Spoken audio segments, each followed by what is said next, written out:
Hello, I am Jennifer Baker from the College of Charleston. I'm so grateful to be included.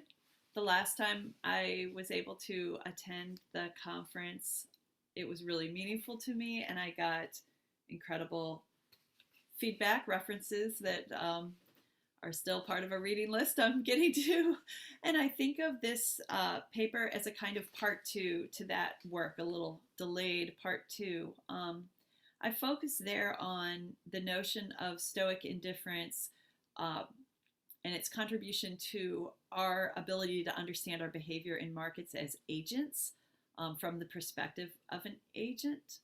Um, but this time, and kind of in response to concerns about how unlikely it would be that such an idea would catch on, I want to suggest that the Stoic notion of indifference, modernized, not attached to the Stoic account of virtue, as I'll explain. I want to suggest that the Stoic notion of economic goods as indifference can help us collectively to focus on the good of markets in a way that we can't now because we have poor stories, false accounts, myths even about markets that interfere with this assessment. So I want to encourage the looking at economic good as indifference um, in a way that understands that these are collective goods which benefit others as much as they benefit ourselves. And I think this little conceptual device inherited from the Stoics, and I think developed, as we'll see from Julia Annis, in response to some of the complications of our interactions in markets and the benefits of markets, I think it could be helpful today. So it's a tall order. There are a lot of challenges here, and one challenge might be to convince any listeners that as a virtue ethicist, I'm not suggesting we need more virtue. That might be what you'd be right to usually expect. But in this case, I'm again not going to focus on the virtue of agents, but I'm going to focus instead on the idea that ethics needs to have two components and two different yardsticks, is what I mean by that. And only one of those gets applied to market society, to the collection of behavior we have in our market society. And this yardstick is not going to be that of virtue. What I'm after, like if I can manage this, I'll be able to return to this Stoic line, and it won't seem absurd or off-putting. So you might know the line, even though food is not a good and hunger not an evil, of course in context compared to virtue, but even though food is not a good and hunger not an evil, a Stoic will respond to the hungry person with food rather than with a lecture that food is not a good and hunger is not an evil. So that's some guidance for me. And then I also want to begin to make the case that this is a viable contemporary option by pointing out how much concord there is between what I'm trying to suggest and what Don Ross, the contemporary philosopher of economics, has been suggesting, without virtue ethics in mind at all. He dismisses grand projects that put their hopes in uniting economics with psychology or cognitive science, let alone ethics. He argues that we need a clear understanding of what the purpose of economics is and what its limits are, and economists should be gathering general knowledge about markets, and this general knowledge will never be reducible to how individual cognitive agents make choices. This is a way, I know he didn't intend this, but it's a way for ethicists to keep some space that I think is useful, some room and space that's useful. What we get to do, if economics is not supposed to be or not usefully connected to an account of individual agency, is we get to work on our accounts of individual agency on our own. And there are some benefits there. I mean, I don't want to have to think of preference as an actual inner mental state. I don't want to have to read meaningful choice off of economic data, even economic data collected through the observation of one person. And then Ross also seems to free ethicists from the project of designing a better Homo economicus.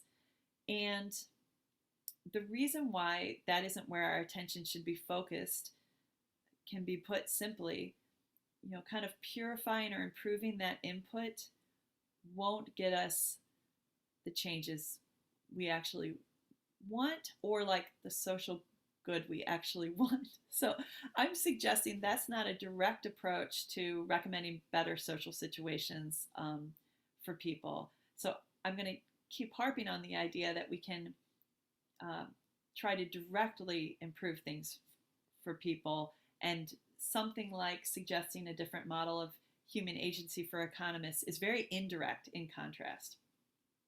To kind of put a little cap on that point, let me quote Ross.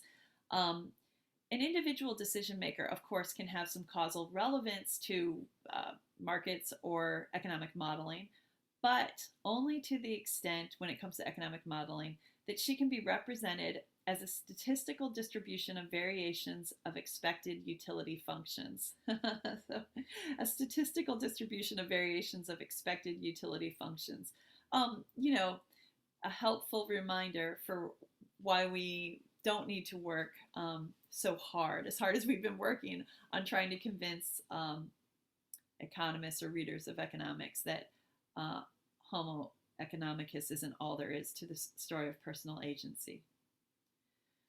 So what are philosophers able to do helpfully? Ross is very negative about this, and I feel he might think of this as a kind of throwaway suggestion, or by his lights, it's not very important work. Maybe it's at least secondary work. I think it's at least secondary work, cleanup work. But he says what we could do, the role for philosophers or ethicists, is to develop perhaps a general picture, I'm quoting him, of how the innumerable kinds of processes in the world fit together into a coherent whole. I think this is very important work. I think we need such a picture, and that we are not working with anything functional right now, is my suggestion. I want to give some criteria for what would be a functional picture, and that will involve me returning to explain how we use these two yardsticks, or how we use the one yardstick in the case of this talk. And I'm going to turn next to some work of some sociologists and philosopher Elizabeth Anderson to help me make the case that what we have right now when it comes to a story of how economic fits into our general well-being are only really inadequate partial stories. So we do have from Juliet Schor this carefully got description of how Americans at least think about market systems. We don't tend to think of them positively, but we don't have coherent critiques. I see this as, a sign of a real lack of confidence, which has probably been encouraged in us by what Elizabeth Anderson explores. So in her work, in particular, Tom Paine and the Ironies of Social Justice, she kind of gives a possible history of ideas about the free market that are really prominent today.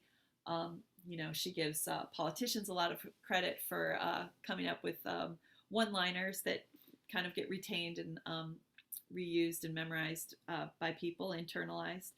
But there are other things like the work ethic. I'm never quite sure if Weber was just incredibly descriptive, or if he had a kind of unintended influence when it comes to the work ethic. But things like that can be found articulated by people, and it makes us very quietist and passive towards market arrangements. I don't mean to, limit consideration to just markets because of course there are social institutions right around them that are relevant too. So like markets and their environs. Um, so Anderson has been looking at this type of problem. And then Christine Swanton, I wanted to mention because she has been attempting to find the kind of moral qualities that we might be capable of honoring as compatible with uh, good economic outcomes. I guess Deirdre McCloskey has kind of done similar work. McCloskey is real careful to suggest that she's not looking at virtue proper, and the bourgeois virtues are behavioral norms. There's a lot of flexibility in whether you're motivated to follow them or you just follow them or you just notice them being followed. Swanton is trying to do the work of identifying actual virtues, with a full account of moral psychology, as full as they get, that are identifiable in successful economic performance. I'm just not interested in that. As a Stoic in particular, I'm not interested in that because economic good is an indifferent. But I did want to mention the attempt, and I will return to its relevance. One criticism I've gotten for my focus on the role of economic goods being regarded as indifference is that it's just a reminder to balance things, and that this type of reminder is not that helpful, not uncommon, not novel, and you're only going to find those already interested. So I do want to respond to this with a kind of further example of what's out there.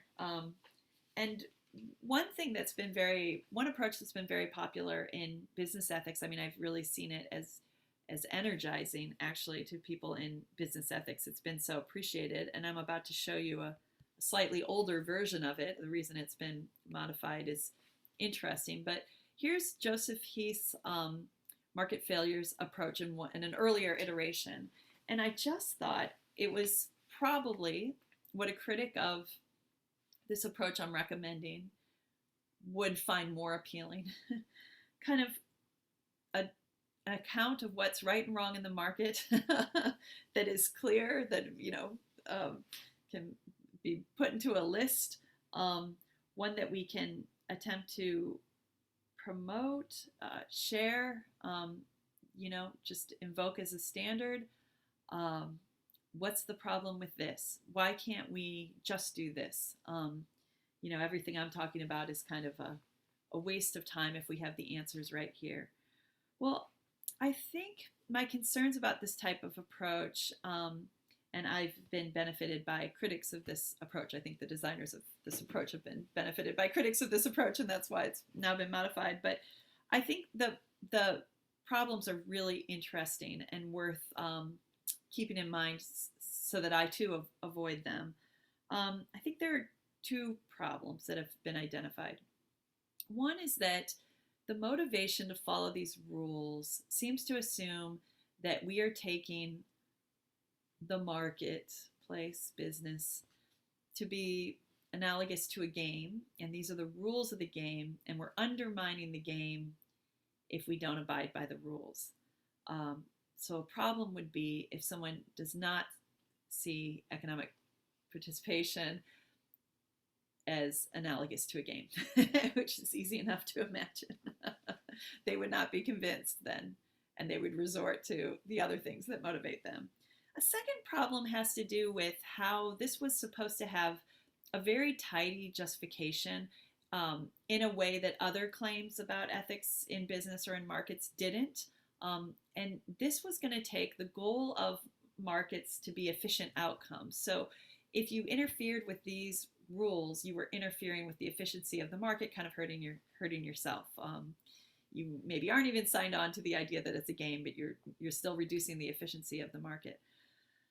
But critics, and I almost feel I should name them, but critics have pointed out that economically it's possible to avoid some of these rules and still contribute to efficient outcomes. And this kind of will pull the justification away from the rules. I mean, it's not an airtight justification. If it was supposed to calm us down to tell us that these ethical guidelines are justified by efficiency, that does not seem to have happened. And I, again, hope this foray illustrates something we can use going forward, which is that sophisticated justifications of rules that may seem remote from a person's own personal ethics are unlikely to be what attaches an agent to these rules. And then second, we can present what is right as wrong as much as we'd like, but it's not the same as generating or even explaining the good behavior. That said, I like these rules. I would like to incorporate these rules. I'd like to incorporate Christine Swanton's points, compliments to productivity. I'd like to incorporate these things. I just am going to insist we do so safely if we take the approach of regarding economic goods as indifferents. Let me move now to using Julia Annis, who I haven't used before or quoted before when trying to defend a Stoic move from Aristotelian assumptions. But she's very helpful. It's actually an article in a book, Aristotle and Kant on Morality and Practical Reasoning, that I feel like doesn't get a lot of traffic, or not as much as I would hope. And she really walks us through the reasoning that would have us move from Aristotelian suppositions to Stoic ones. And this is doubly useful to me because she gives that account. But I also, I don't think she does this, but I like to label some of the major approaches to ethics and economics as Aristotelian. I know that's probably annoying to the authors where they don't learn about it, but Elizabeth Anderson's approach, Deborah Satz's approach, Michael Sandel's approach, Irene Van Straven's approach, those I see as, she does describe herself as Aristotelian, but those are Aristotelian in exactly the way Annis is about to describe. So what she tells us Aristotle himself does is not draw a sharp line, or as sharp a line as we would expect, between moral virtue and its aim, the aim of moral virtue, and some conventional, kind of common sense, non-ethical, not interested in ethics, that type of perspective, dispositions and their aims. So courage in the battlefield would be a good example. We may not care how it's generated, but we honor it all at once together, ethically motivated, non-ethically motivated. Those of you who are used to working with Aristotle know these sorts of blends happen now and then. Another feature of an Aristotelian account is that actual success in action is significant. This also will appeal to common sense, and it's another place where Stoicism will have to get a bit technical to improve on common sense. But we can raise some worries for this Aristotelian assumption when it comes to economics and ethics, if we try and apply this explanation to our topic today. When we focus on actual success, we find the economically successful, and I think Elizabeth Anderson has acknowledged this too. I think Adam Smith acknowledged this. We're very approving. I mean, their situation looks very healthy, and we're probably overly approving because we work backwards and assume their rise has been laudable, virtuous, healthy. And that's a temptation of ours that the Stoics will want us to resist. There's a difference between the Stoic account and the Aristotelian account. There's differences. So here's Julia Annis's list. One thing the Stoics do as they innovate away from the Aristotelian account is that they do regard morality as problematic in regard to the rest of the world. Aristotle is willing to look at bundles He's willing to suggest you might need to weigh virtue more heavily or weigh noble or honorable things more heavily, but still they're all in the balance. And he gives you no further guidance than that. Make good choices. A second feature of the Stoic developments is that they're going to separate out an external way of looking at the action, so objective measures of success, and then the internal way of looking at the action. The standard there being, what was the agent's motivation? Was the agent, doing the right thing for the right reasons, not just doing the right thing? And then a third distinction between an Aristotelian approach and a Stoic approach is they think that we deliberate about indifference differently, between indifference differently than we deliberate between virtue and indifference. Again, Aristotle just suggests you may need to weigh virtue more heavily, but the Stoics are really suggesting two different scales here, two different yardsticks. There are some complications that I'm about to get into, because it can seem, the term indifferent and the way it was used after the Stoics developed it, and the way even some Stoics used it, can suggest a sort of detachment to all external things to your soul. And that's not the orthodox take, and it's not the take I'm recommending. So next I want to explain how we are supposed to deliberate between things like money and value.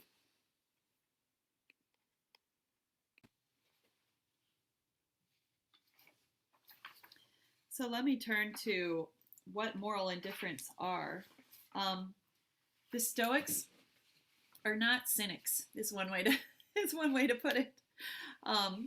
Chrysippus writes that they are insane who make wealth, health, freedom from pain, soundness of body of no account, and who do not cling to such things, objecting to the cynicizing of Aristotle. Not treating body and external property as one's own, as Epictetus does, is not denying them all positive value.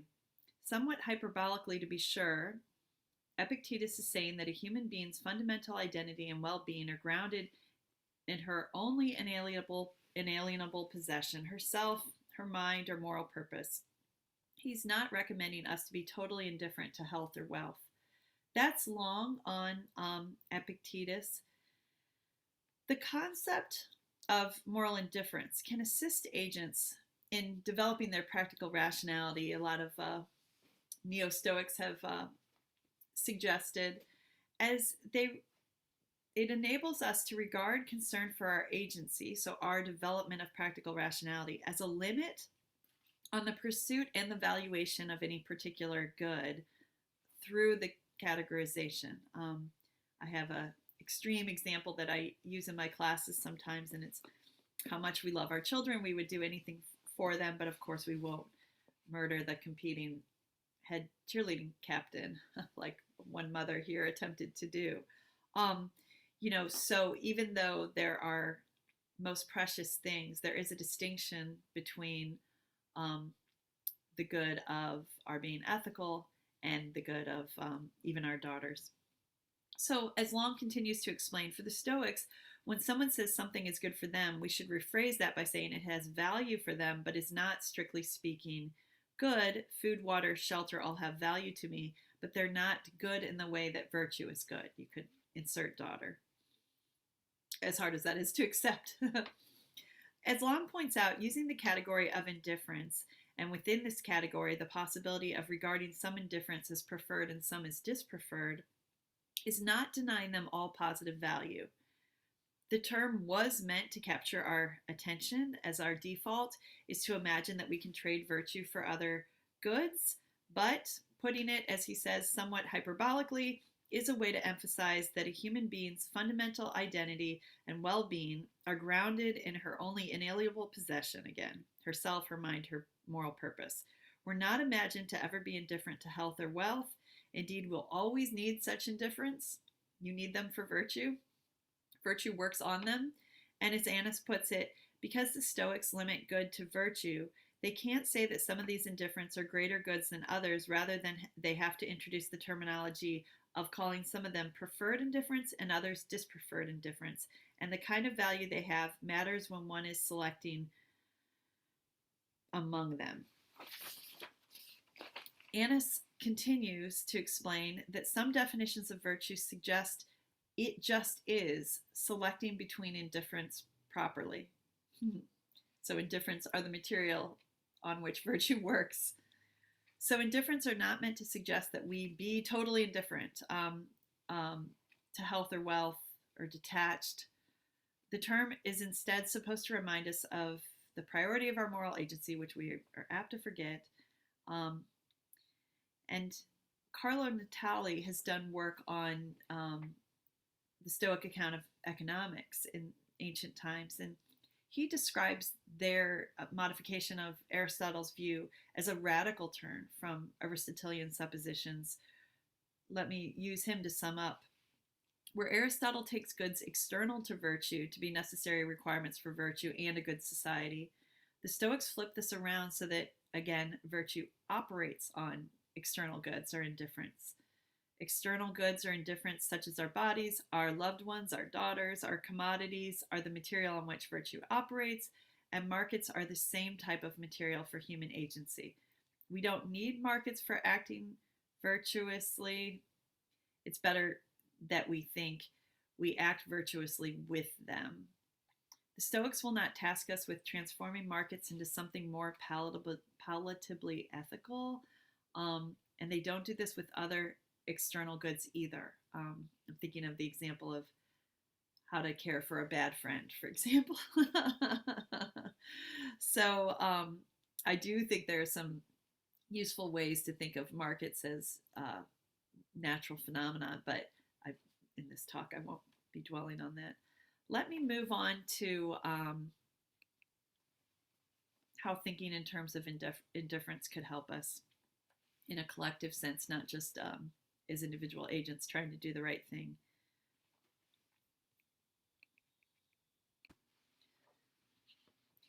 When it comes to how some standards for a functional picture of the market could be established as so that they could be used to show we do have a functional picture of how markets relate to the rest of social good. I just want to make a few general points before I get to how indifference might help us, hopefully more specifically, the general points. It's one thing to say that our policy decisions need to be infused with ethics, and it's another to determine what counts as ethics, and further to suggest that what does count as ethics is so widely shared that we're somehow promoting others' self-interest in a way we shouldn't be self-conscious about. And the solution that we seem to have found with an Aristotelian approach, I want to suggest, uses often, sometimes, a weakened, generalized, and sometimes even a vague account of value in order to get over this obstacle. And we have an alternative of a clear, disconfirmable, updatable account of ethics if we could use it when appropriate and set it aside when it is not. So in this paper, what I'm really suggesting is that when it comes to assessing the common good, in particular the complexities of market society, that second yardstick, the one of the indifference, which again can include all sorts of vague and general suggestions that good behavior is good. It's just not on the topic of right and wrong and ethics. That this yardstick could really help us to recognize the communal good directly, even though it will still allow us to acknowledge motivations, norms, and even preferences that we want to call moral. I think I've been unclear about this, but one way of thinking about what moral indifference can include is any sort of suggestion about ethics that an economist would encounter, for example, in modeling our behavior in the aggregate. So what I want to do is take personal aspirational virtue ethics out of this and instead look, when we're assessing markets, to obvious benefit, obvious good: food, shelter, security, mobility, voice. There are controversies within these categories, and I don't mean to remove those. All this energy can keep being focused on trying to clarify what we're really after. But if we introduce the category of moral indifference, or reintroduce it, we can relegate the study of statistical distributions of various utility functions to economists, and then have them bring their discoveries to us. And our role, instead of going to them, and our role would be to check for adequate social provisions: food, shelter, security, mobility, voice. And if we need to find those outside of markets proper, it almost seems all the more important that we recognize there are distinct roles here, that of the economist and that of us interested in checking in a holistic way on how society is faring. Let me move to some evidence of this approach working in the past, or at least being defended as working in the past, at least being defended as a category of thing that could work in the past. One thing that Tad Brennan does in his work on Stoicism is really emphasize that when we call moral indifference indifference, what we're suggesting is that they can partake of, I believe he calls it impartial deliberation. They can be part of impartial deliberation. To refer to something as indifferent is a way of suggesting that they're not just for you. They're not yours by right. They're communal goods, and so collective questions about their distribution are welcome. Even if there are answers, they are welcome. Oh, I'm messing up here. Ted Brennan has argued for the role that the Stoic notion of indifference was supposed to play.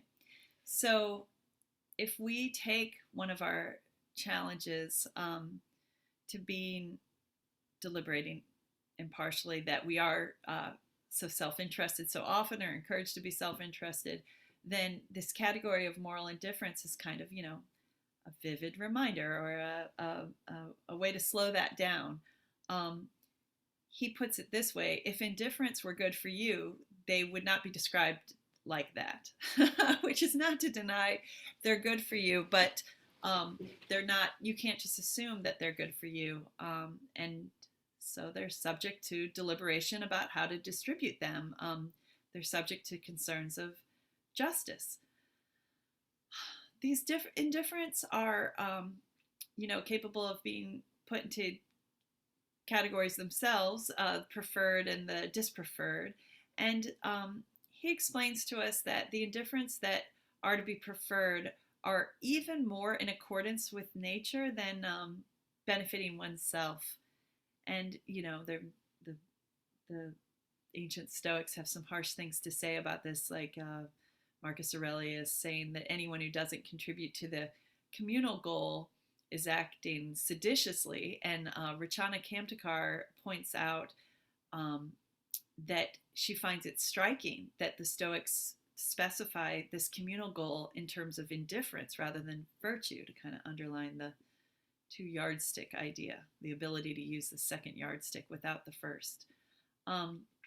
She also reminds us of a point about the hazards of looking to actual success.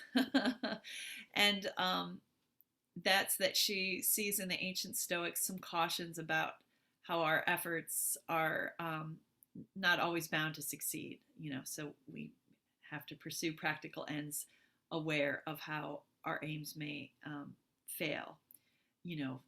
Not attaching yourself to success removes, I guess, some of the panic or the sacrifice you could make if that was the sole good you were pursuing. I just also wanted to mention a connection to another strain of research. Kristen Monroe's long-term research and repeat interviews with altruistic, uh, heroic types, well vetted. All of her interviewees are very well vetted. They have given her lines about their motivation that just haven't fit in well with, I think her background is economics, they haven't fit in well with economics explanations of altruistic behavior. They've just denied things um, such as feeling empathy. They've denied that they saw themselves in someone else's shoes. They've denied that they didn't see the risk or something, like some cases like that again and again. So what she ends up concluding is that they subscribe to a notion of common humanity. I'll use striking. It's a strikingly stoic account. In fact, some of the lines she pulls from her interviews that she suggests are as descriptive of this notion. It's an outlook and a kind of self-conception. She'll suggest some of the lines from interviewees are as descriptive as she can get, but they almost sound like updated Stoic lines. And, we can be pretty confident that our interviewees weren't readers of the Stoics. They probably would have mentioned that in these extensive interviews. But things like, we to the community are like limbs in a body designed to work together. Now, of course, with these altruistic types, these heroic types who sacrifice for others, they are, an overly ambitious model for the rest of us. But I do think it's some support for the claim that viewing resources in common can have motivational effects, even if I don't know how I get us to sign on to the claim, and that such an outlook and such a self-conception can get us to regard the same types of risks to external benefits as the Stoics suggested we should.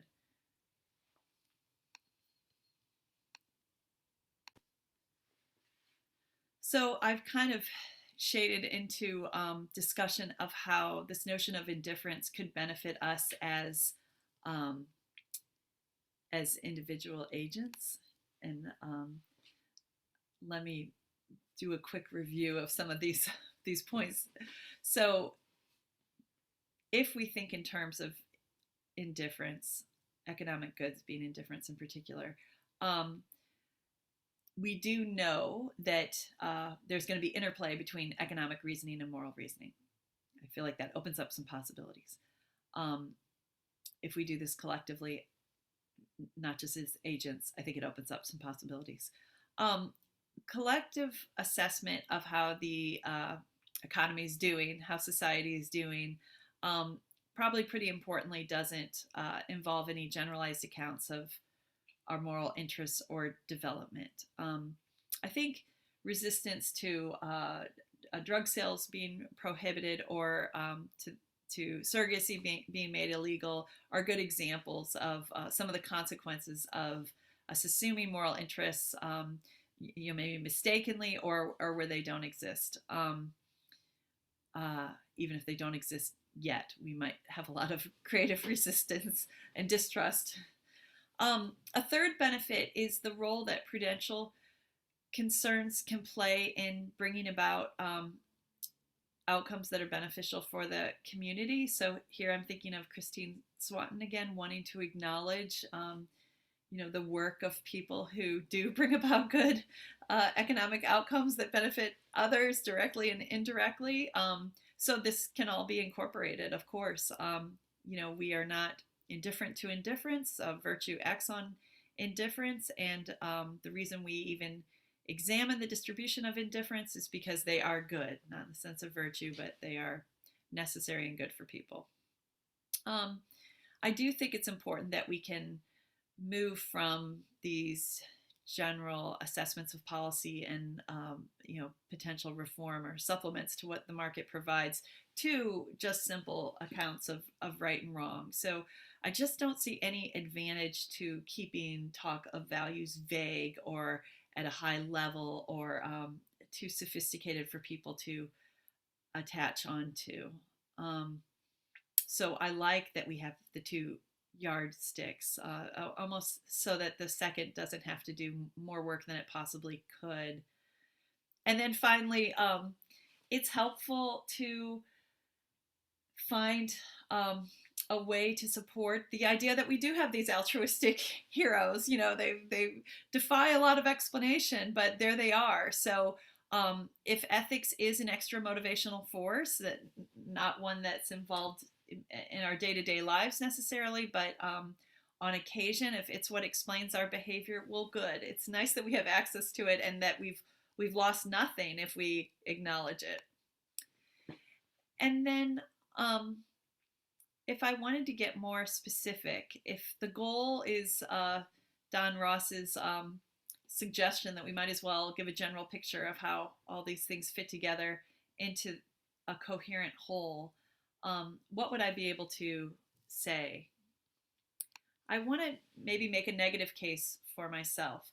I at least will be able to say more about common humanity, shared resources, things that would justify fair distribution, things that would justify efficient markets, you know, as long as, you know, we keep an eye on inclusion and fair distribution of benefits. I mean, I can get explanations that capture the complexity of our system, but I also will avoid these types of explanations. So my case might be best made in the negative.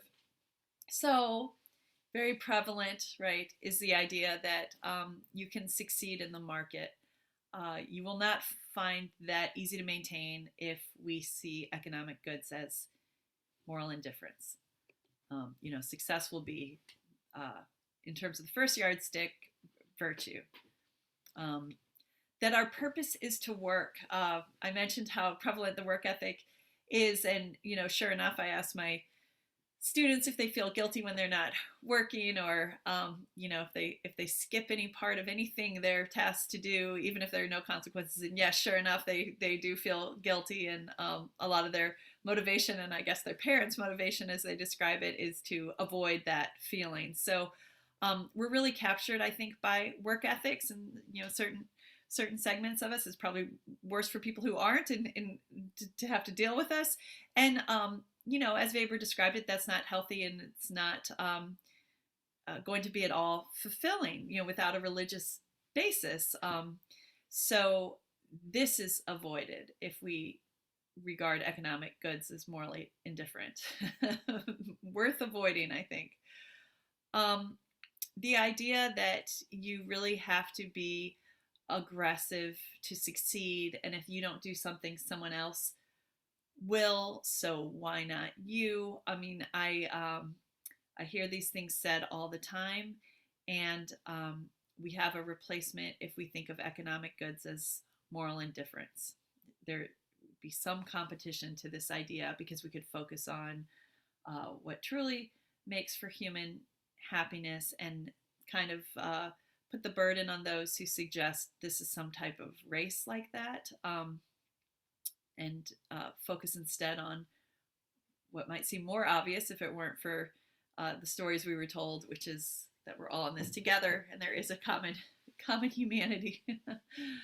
The notion that rights are rights and there's no breaching them seems to have been powerful in the past and today. I'm in Charleston, South Carolina, so we're kind of slowly learning about our history here, and there was so much focus on unfairly distributed economic rights, and the notion that if you violated someone's economic rights, it was off to our jail, was really internalized even by people imprisoned for these minor violations, or you know, completely illegitimate violations, you know, property that should have never been property being violated.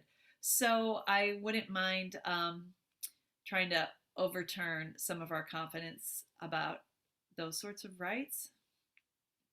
Bart Wilson, I think I promised I would discuss his work more, and I haven't, but he emphasizes this history of regarding property rights in all sorts of cultures as a component of moral respect to others, and that fits very well with this set of suggestions of mine. And then that we should act in our self-interest. Of course, the Stoics are going to be capable of tweaking that if they insist that it's even better for you to promote indifference for the commonality than for you to get these indifferents for yourself. That we should maximize surplus is a suggestion I've gotten from economists when it comes to what kind of personal advice should guide us in the market. And of course, if we consider doing that collectively, you imagine how much would just fall out from how unthorough that kind of approach is, right? So that is efficiency, and maximizing surplus is certainly not all that we want in a market society. And for some reason, our focus has been our focus has been on these portions of what might be necessary for general well-being. And I just see no excuse for that. That we should contribute to general affluence. This is a nice guidance, but it's so vague. And I know the Stoic suggestion is more complicated and a little more technical, a few twists. And the problem is when it comes to contributing to general affluence, it's not clear exactly what we should do. I guess I'm thinking of Adam Smith here. So I don't think this guidance is very guiding, and it covers a lot of behavior that we might think is unfair or immoral. That we should just be fair and well liked. This is actually the kind of story I often get from people who are successful in business, and it's nice that it's so simple, but you kind of get that feeling that you've been told half the story, because certainly that's not all it takes to make it in business, and there's more going on than just friendliness. So I think an account of economic goods as indifference would open up this discussion, and we'd figure out how those factored in, and what was missing from those firsthand accounts of what it took to succeed in an economy. And then finally, that people deserve something. I mean, this is very amorphous as stated, but I have been noticing people put, demands like a higher minimum wage in these sorts of terms. So what I would love for us to do is to begin to really focus on what's behind this type of statement.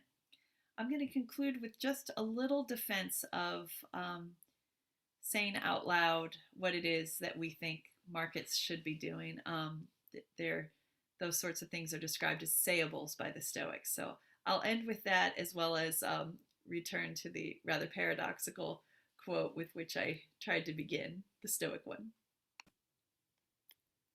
I won't say too much here, but I did want to bring up some connections between the assumptions a virtue ethicist has about how important it is for us to articulate to ourselves, or even better with others, what it is we think we're doing. And I don't want to appear naive or as if I have some overblown confidence about how we'll all, become as informed as economists about what the market's doing. But I just don't think that's necessary. There are limits to our practical understanding, and I'm just suggesting I'm really comfortable with those practical limits. So I want some type of replacement for the little myths or stories we tell ourselves about markets that I think are misleading. But if we can find some things to say, I've made some suggestions in other work. If we can find some things to say, I do want to suggest it's not just ancient philosophers who think there's a certain power to sayable. So I'll be very quick, but George Ainsley, the behavioral scientist, has found evidence that even having rules, my favorite example might be a student who has agreed to stay to the end of class, so their leg starts twitching because they would like to leave, but the rule is they've made for themselves is keeping them there. Other students have left, they're not doing it. When we make that sort of rule for ourselves, it looks as if it really affects us in terms of our cravings, of the power of our cravings. They may not disappear, but we begin to have an outlook where um, the precedent that we're setting for ourselves starts to matter, right? So that would explain the commitment to staying in the room, um, the reason we don't have a cupcake when we're trying to watch our intake, even when it's just one, and the reason that our own kind of self-assessment gets involved. Anyway, once again, I'm worried I'm talking too much about personal agency, but if there's this kind of power in stating a rule for ourselves, I would think it's not too large a leap to think when we look collectively at the good of a market society, it is helpful to be able to say what we think is good out loud to each other, and in a direct way. Once again, looking at um, basic whether basic needs are being met and whether lives are good in the sense of meeting the standards of um, preferred moral indifference. That's what I want to encourage. That type of clarity is what I want to encourage, and I think we do get psychological feedback from that type of clarity. Oops. Let me just wrap up here. Sorry, this is just not smooth. Just a few more points. So there are some costs to the Stoic account I want to acknowledge. Julia Annis talks about this in the article I've followed to introduce the notion of indifference, but there is going to be a lack of unity and deliberation. That is, a potential cost for an agent. I think it's wonderful for the suggestion that we should collectively assess how well markets are doing with great confidence and not intimidated by any account of good that would come from economics. So I actually see this cost perhaps to a person as a benefit for what I'm recommending here. And then one of the most astute and concerning critiques I got from my earlier work on this, which I presented last time, was I had somehow missed it, but I think it was Martin Ronheimer, if I pronounced his name correctly. He had this concern that describing economic goods as moral indifference is going to suggest that our decisions and prudence in regard with them don't really matter. It's just like dropping a hot potato, no big deal.